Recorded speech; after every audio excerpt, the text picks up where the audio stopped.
Hello दोस्तों, आज इस साइट के बारे में हम शुरुआत से कंबाइंड फुटिंग डलने तक का प्रोसेस देखेंगे।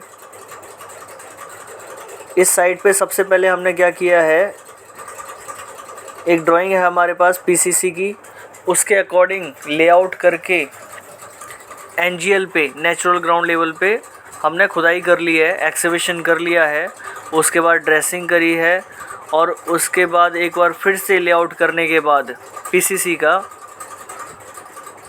का मतलब है plane cement concrete. Plane cement concrete उस कंक्रीट को बोलते हैं जिसके अंदर रीइंफोर्समेंट नहीं डालते, स्टील नहीं डालते।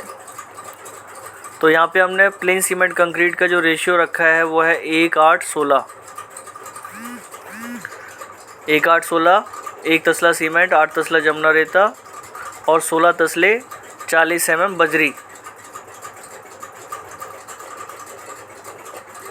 तो यहाँ पे हमने पीसीसी कंप्लीट कर ली है एज़ पर ड्राइंग्स।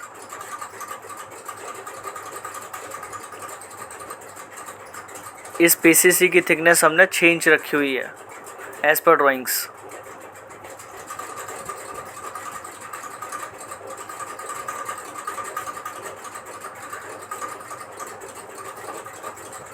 जैसा कि आप देख रहे हो, ये कंबाइंड फुटिंग है।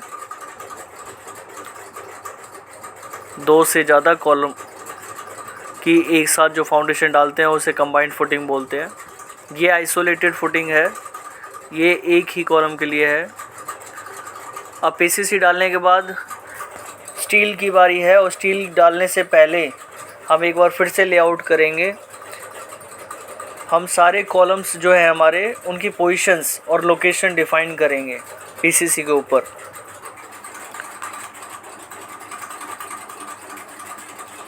तो यहाँ पे लेआउट का प्रोसेस चल रहा है।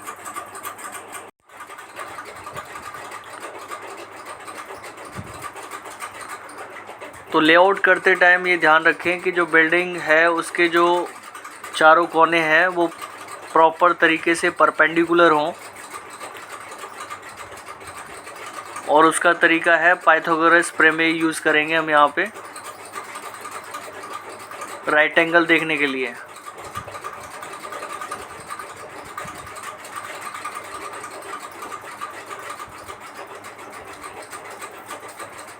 तो ये जो आपको दिखाई दे रहे हैं निशान, ये कॉलम्स यहाँ पे खड़े होने हैं। कॉलम का स्टील पहले हम खड़ा करेंगे। तो अभी देखो, आगे ये सारे निशान कंप्लीट करने के बाद स्टील भी आएगा। आगे आपको एक एक सरिये के बारे में बताऊंगा। इस वीडियो से जुड़े रहो और देखते रहो।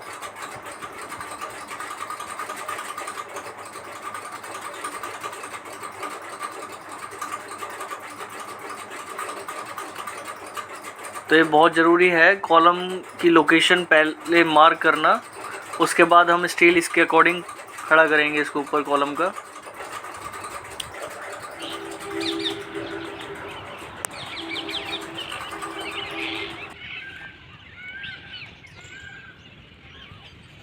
यह कॉलम, ये कॉलम का शू है जो नीचे हम टिकाएंगे इसे कुछ इस तरीके से ऐसे खड़ा करेंगे इसे।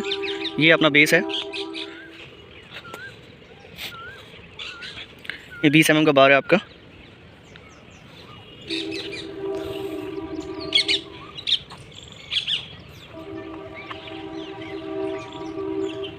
ये टाइज हैं और ये टाइज 4 लेग्ड है इसकी। देखो, एक बड़ी टाई है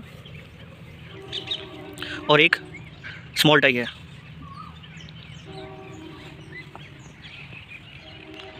अगर हम कॉलम का क्रॉस सेक्शन देखें ना, तो कॉलम का क्रॉस सेक्शन कुछ यहाँ से इस तरीके से दिखाई देगा।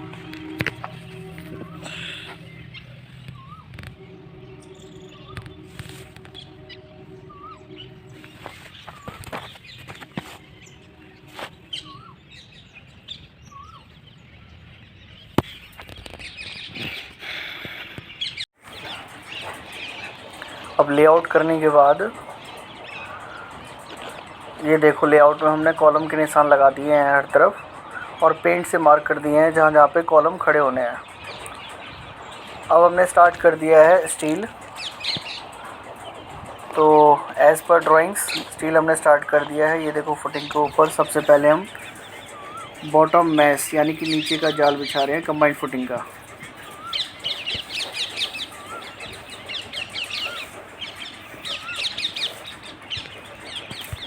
तो अभी तो स्टील पड़ा हुआ है यहाँ पे।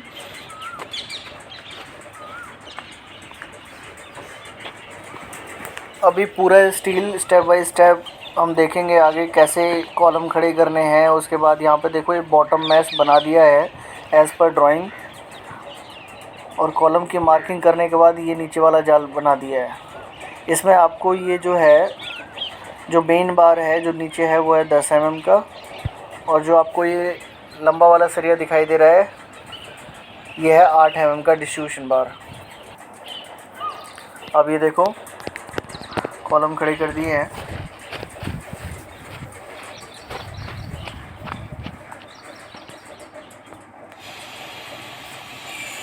अब कॉलम खड़े करने के बाद ये ऊपर वाला जाल भी हमने बांध दिया है। अभी पास से देखेंगे इसे हम।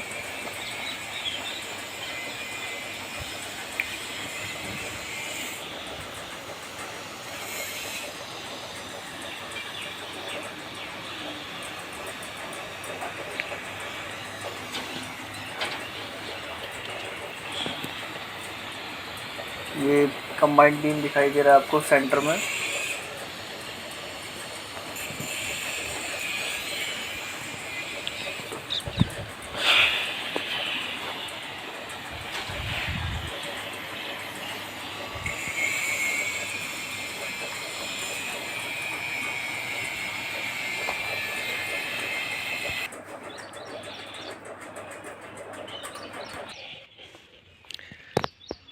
अब यहाँ पे हम डालने वाले हैं कंबाइंड फुटिंग। तो यहाँ पे कंबाइंड फुटिंग ये इस कॉलम से लेकर और वहाँ तक इन सारे कॉलमों की क्या है, कंबाइंड फुटिंग है ये वाली। अभी इस कंबाइंड फुटिंग में क्या है, ये जो नीचे आपको दिखाई दे रहा है ये है बॉटम मैश, और इसमें जो इस डायरेक्शन में जो सरिया है वो है मेन सरिया, और वो डाल रखा है 10 mm का, 6 inch centre to centre distance.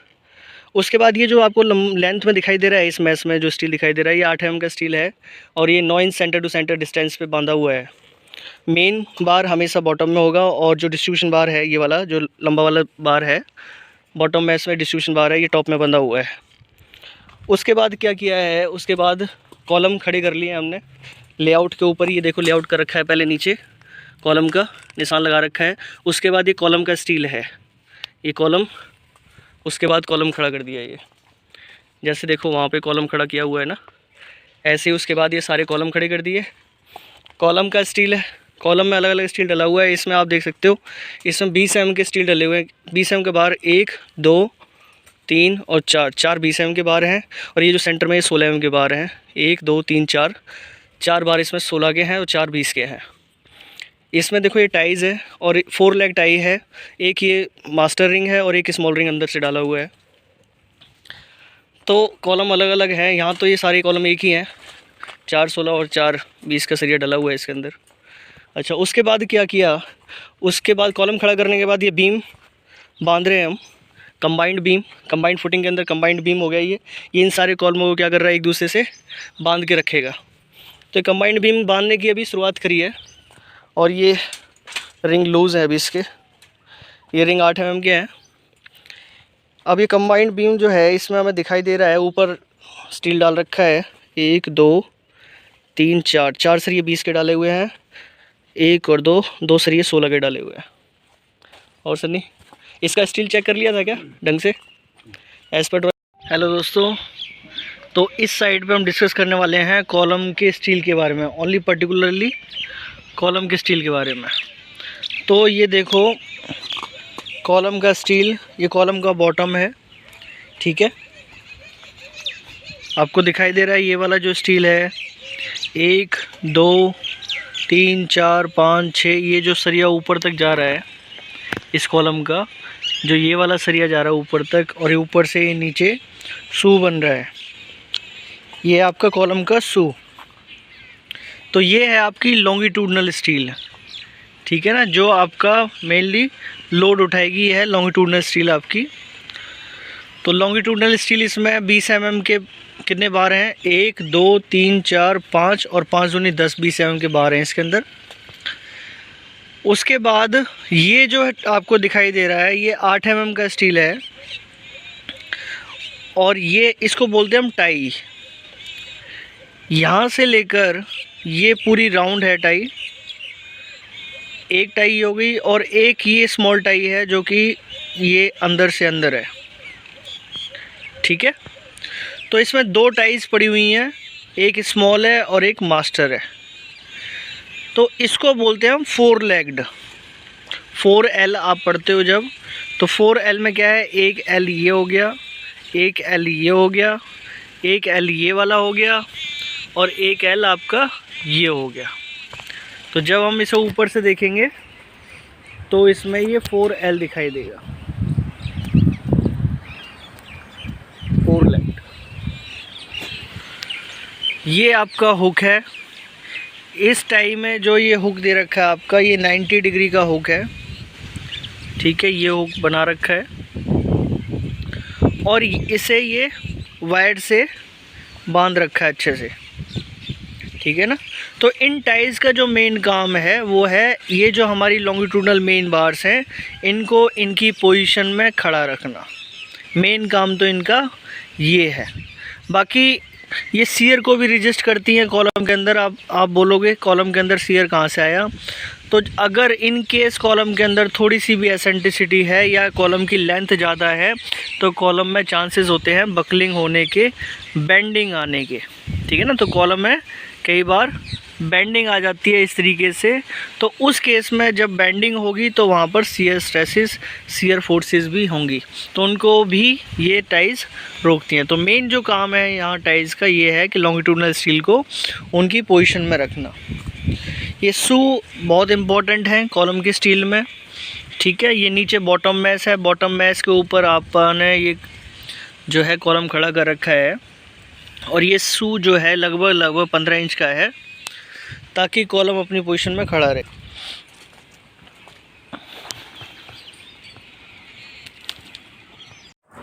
तो भाई वो दिन आ गया है जिस दिन कास्टिंग होनी है साइड की। बीच में बरसात भी आ गई थी और बरसात के बाद इस साइड का बुरा हाल हो गया था। अब उसके बाद फाइनली वो दिन आ गया है जिस दिन कास्टिंग करनी है हमें। हम ये चाह रहे हैं जल्दी से जल्दी हम फाउंडेशन से बाहर निकल आएँ और इसके लिए आज हमने थोड़ी तैयारी कर ली है इस वाली फुटिंग को भरने के लिए। तो सबसे पहले हमने 9 इंच की प्लेट लगा रखी है, ये फ्लोरी है और फ्लोरी से हम कंक्रीटिंग करेंगे। फ्लोरी से कंक्रीटिंग करने का फ़ायदा मेन तो ये है कि थोड़ा टाइम बच जाता है अपना, कम टाइम में हमारी ज़्यादा कास्टिंग हो जाती है और जो हम रेशियो चाहते हैं एक्चुअल वो मेंटेन हो जाता है।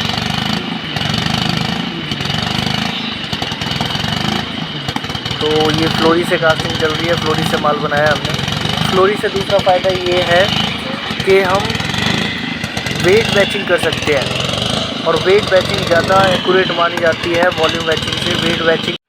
हेलो दोस्तों, तो ये देखो यहाँ पे साइड पे बारिश के बाद क्या हाल हुआ है। यहाँ पे फाउंडेशन खोद दी थी और हमने ये नीचे मैश दिखाई दे रहा है आपको स्टील का, ये मैश डाल दिया था। उसके बाद बारिश आ गई और बारिश के साथ क्या हुआ, सारी की सारी मिट्टी चढ़ गई नीचे वाले मैश पे और काम बढ़ गया इतना ज़्यादा। नमस्कार भाई, क्या हाल चाल है भाई। और ये एक बार नहीं 2-3 बार हम साफ़ कर चुके हैं और 2-3 बार बारिश आ गई। तो बारिश का एक सबसे बड़ा नुकसान ये भी है। अब इसकी दोबारा से सफाई चल रही है। कौन सी बार सफाई चल रही है इसकी, दूसरी या तीसरी बार? तीसरी बार चल रही है ना, तीसरी बार सफाई चल रही है भाई इसकी। तो इसमें ठेकेदार को कितना लॉस हुआ है। अभी कितना टाइम लगेगा इसी सफाई में? और ये एक फिटिंग का आज कर देंगे। और बिना सफाई के इसमें आगे का काम भी नहीं कर सकते है ना। मिट्टी होनी नहीं चाहिए आपकी पीसीसी के ऊपर। तो नीचे से और निकलेगी। ये बुरा हाल हो रखा है। लेबर बढ़ा दो ना आप अपनी। लेबर आए नहीं यहाँ पे अच्छा, लंच करने गए। क्योंकि यहाँ तो बहुत ज़्यादा बुरा हाल है। ये मिट्टी मिट्टी चढ़ी हुई है सारी की सारी। थोड़ा बहुत सूखेगी तभी जाके थोड़ी हाँ, ये आगे का काम नहीं कर सकते, ये कंडीशंस भी आ जाती हैं साइड पे।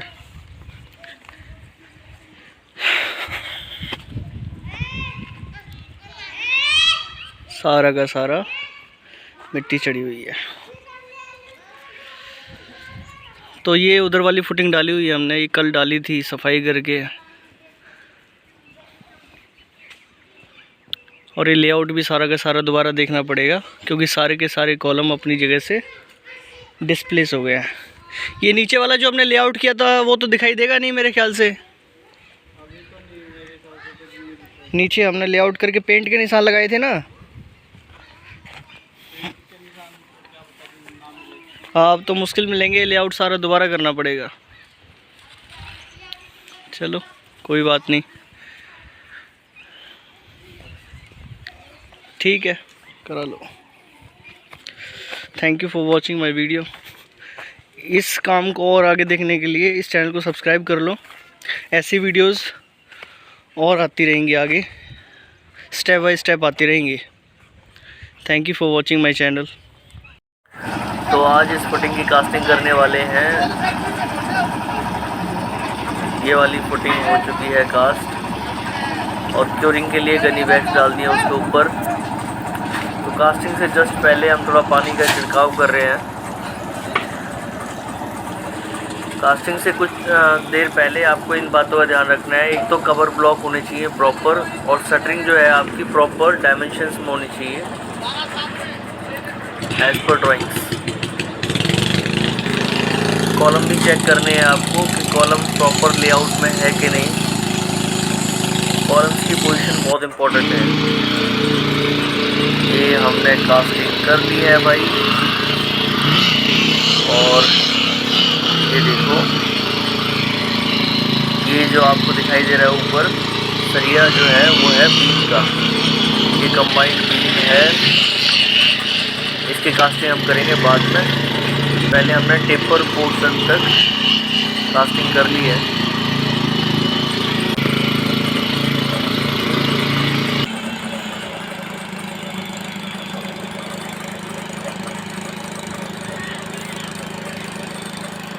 और ये है तीसरी फुटिंग, जिसकी कास्टिंग स्टार्ट हो गई है।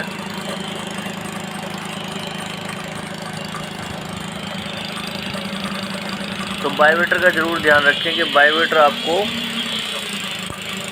चलाते रहना है।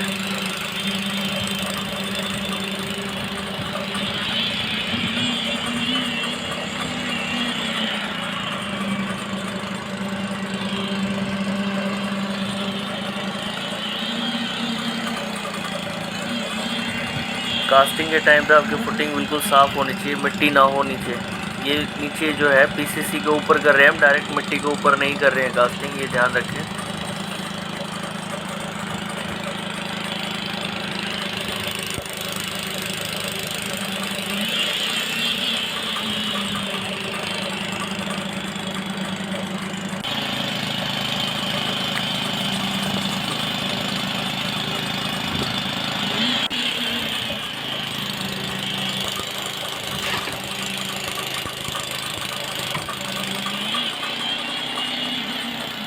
तो आज हम ये वाली फुटिंग कंप्लीट कर लेंगे शाम तक, और लगभग ये कंप्लीट होने वाली है थोड़ी बहुत देर में। एक पैनल रह गया इसका।